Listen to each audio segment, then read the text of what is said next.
To illustrate, our attention is attracted by some character which seems to us a perfect expression of goodness, i.e., the absolute principle discerned through that character, appears to us as goodness, for that principle, shining through it, radiates in goodness.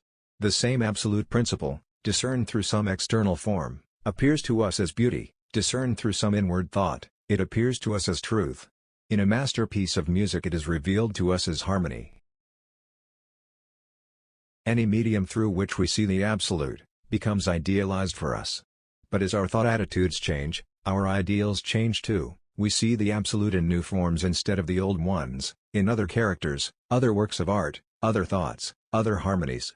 We discern the absolute intuitively, and are drawn toward it wherever we discern it, by the soul's law of gravitation, love because we are absolute in our essential nature. It is the light that lighteth every man coming into the world.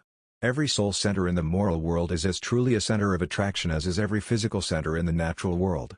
Its attracting power is determined by the degree in which it manifests the absolute. The absolute is revealed to us with ever-increasing fullness as the veil of our thought becomes finer and more spiritual. On the lower planes of consciousness our vision is so clouded by a grossly materialistic thought web that we are led to regard it as only a myth, the phantom of a dream, instead of the very source of life. But as our thought reaches more spiritual altitudes, our vision grows clearer, and doubt dissolves in faith. In proportion, then, as we attain to higher planes of consciousness, our ideal visions approach absolute perfection, for the finite, relative elements become less pronounced. But what do we mean by right thinking? The character of our thinking determines the nature of our ideals.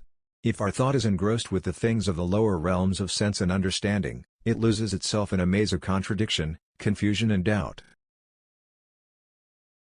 We are sure to be betrayed whenever we allow revelations of pure intuition to be conditioned by, or subordinated to, evidence furnished by the lower faculties, no matter how cogent their evidence may be within their respective spheres. Neither sensation nor understanding can transcend its own circle.